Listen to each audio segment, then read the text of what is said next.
Le diabète est un trouble de l'assimilation, de l'utilisation et du stockage des sucres apportés par l'alimentation. Cela se traduit par un taux de glucose dans le sang, encore appelé glycémie élevée. On parle d'hyperglycémie.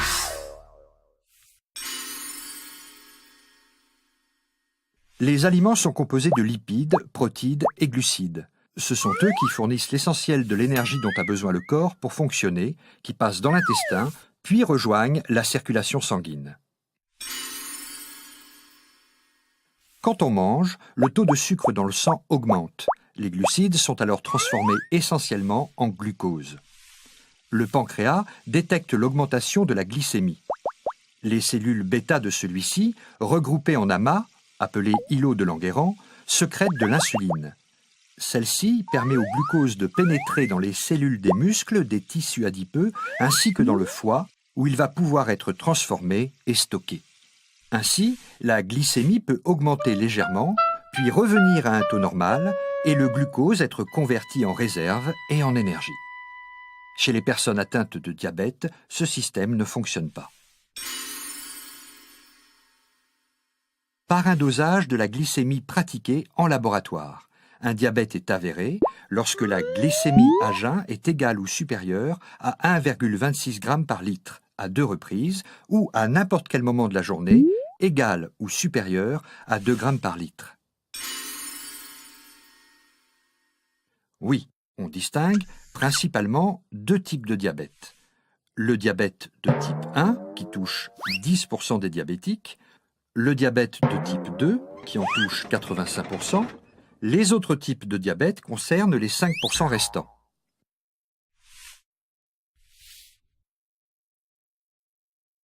Anciennement appelé diabète insulinodépendant et habituellement découvert chez les personnes jeunes, enfants, adolescents ou jeunes adultes, les symptômes sont soif intense, urine abondante, amaigrissement rapide. L'organisme ne reconnaît plus les cellules bêta du pancréas et les détruit. On dit que le diabète de type 1 est une maladie auto-immune. Le glucose ne pouvant entrer dans les cellules retourne dans le sang. Le taux de glucose dans celui-ci s'élève. On ignore pourquoi cette destruction des îlots de Langerhans se produit chez certains et pas chez d'autres.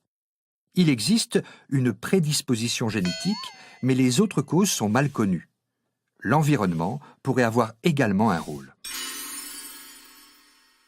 Le corps ne fabriquant plus du tout d'insuline, l'unique traitement actuel est l'apport de celle-ci, soit sous forme d'injection, avec une seringue ou un stylo, soit avec une pompe, appareil portable ou implantable, destiné à administrer l'insuline en continu. Ce diabète apparaît généralement chez les personnes de plus de 40 ans. Cependant, les premiers cas d'adolescents et de jeunes adultes touchés apparaissent en France.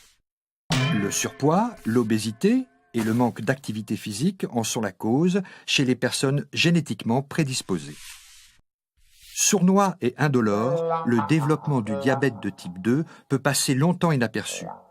On estime qu'il s'écoule en moyenne 5 à 10 ans entre l'apparition des premières hyperglycémies et le diagnostic.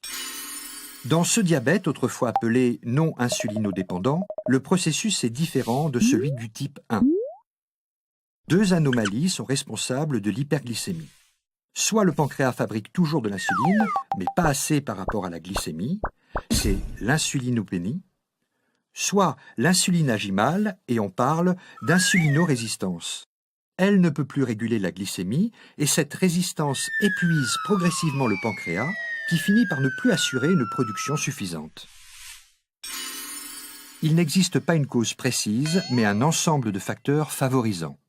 Une origine génétique, des antécédents de diabète du même type sont souvent présents dans la famille, des facteurs environnementaux, une alimentation déséquilibrée, un manque d'activité physique responsable du surpoids. Il est traité dans un premier temps par des mesures hygiéno-diététiques, c'est-à-dire une alimentation équilibrée et de l'activité physique. Puis, on a rapidement recours à des traitements antidiabétiques oraux ou injectables. Leur efficacité n'est optimale que s'ils sont associés à une alimentation équilibrée et à une activité physique régulière.